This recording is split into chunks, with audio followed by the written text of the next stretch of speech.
Location map हजुरले हेर्नुपर्दा चाहिँ किमडोल, चमती, बिजेश्वरी, डल्लु र मालचातार गरेर 5वटा ठाउँ भयो भने त्यसैमा चाहिँ सेन्टर चाहिँ भुइँखेल गरेर छ र हरेक एरियालाई चाहिँ एउटा थिम कलर अनुसार चाहिँ हामीले प्रस्तुत गरिरहेका छौँ। त्यसमा चाहिँ हाम्रो सबैभन्दा पहिले किमडोल एरिया भयो जुनलाई चाहिँ निलो कलर दिएका छौँ पानीको स्रोतको हिसाबले। त्यसै गरी चमतीलाई सेतो प्युरिटी, बिजेश्वरीलाई अघि भनेको जस्तै रातो एनर्जी, ग्रिन डल्लुमा, येल्लो मालचातारमा गरेर ओभरअल सबैलाई लिएर चाहिँ अनि लास्ट दिन चाहिँ भुइँखेलमा चाहिँ समापन गर्ने हिसाबले हेरिरहेका छौँ।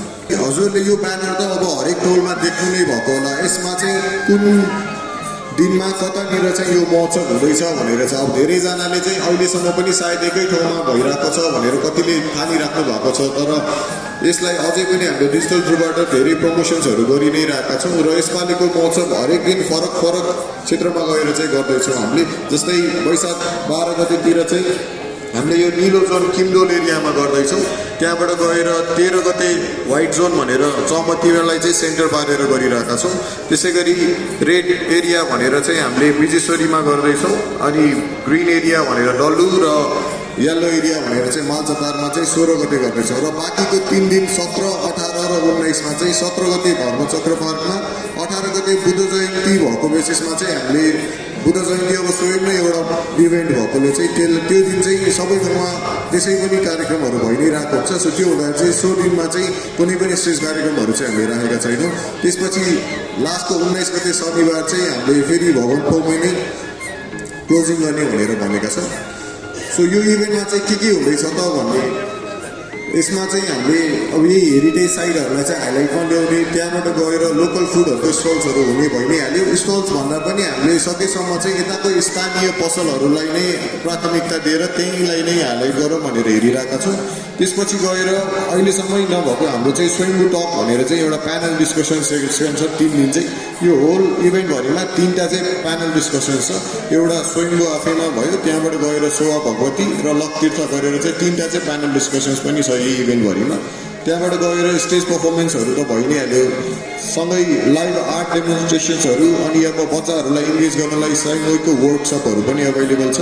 त्यसै गरी हरेक बिहान हेरिटेज टुर गर्दैछौँ र हरेक 5 दिनसम्म चाहिँ हाम्रो एरियामा चाहिँ स्टोरी टेलिङहरू बाख्रानी निवार टिमबाट स्टोरी टेलिङ हुने भयो।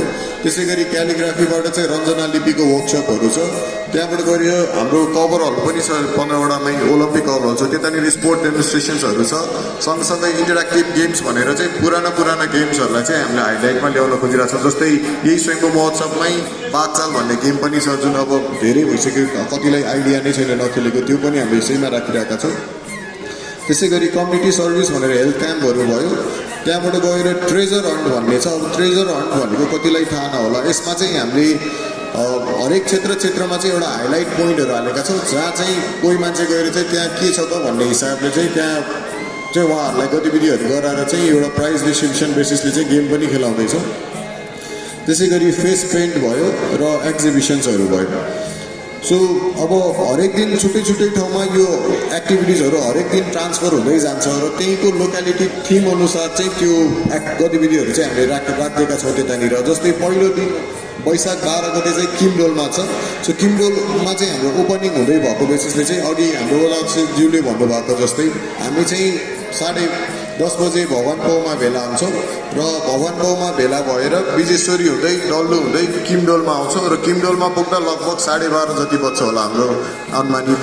त्यसमा चाहिँ किमडोलमा हामीले रिबन कटिङ गर्दै किमडोलबाट पछाडिको बाटो हुँदै हामी माथि स्वयम्भू महाचैत्यमा जान्छौँ र स्वयम्भू महाचैत्यमा गएर चाहिँ हामीले पूजाआजा गरेर चाहिँ हाम्रो महोत्सवको सुरुवात गर्छौँ र माथि सकाएपछि 1:30 बजेतिर चाहिँ हाम्रो स्टेजको अफिसियल कार्यक्रम सुरु गर्छौँ र त्यो दिन चाहिँ ओभरअल सबै स्टेज कार्यक्रमहरू नै छन्।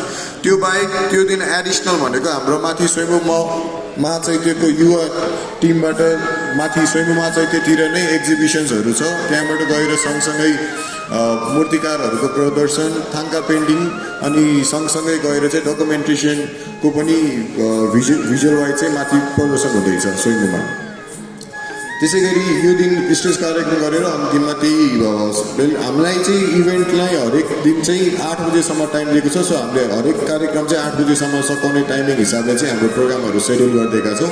सो होल डेमा चाहिँ हामीले हरेक ठाउँमा गएर चाहिँ यो एक्टिभिटिजहरू टाइम अनुसार जसरी मेन्सन छ, अब सबैले सबै इभेन्ट एटेन्ड गर्नुपर्छ भन्ने छैन। कसैको 1 बजे भ्यो होला, कसैको 10 बजे भ्यो होला, त्यही अनुसार टाइम सेड्युल हेरेर कतानिर चाहिँ महोत्सव भइरहेको छ त्यही अनुसार चाहिँ हजुरहरूले सहभागी भएर चाहिँ प्रोग्राममा इन्गेज हुन सक्नुहुन्छ। जोजलपा नमस्कार, म ईश्वरमान दङ्गोल काठमाडौँ महानगरपालिका 15 वडा अध्यक्षको तर्फबाट यही वैशाख 12 गतेबाट 19 गतेसम्म भव्यका साथ दोस्रो स्वयम्भू महोत्सव सञ्चालन हुन गइरहेको कार्यक्रममा हार्दिक निमन्त्रणा गर्न चाहन्छु। Swayambhu Mahotsav 2083 unfolding locality.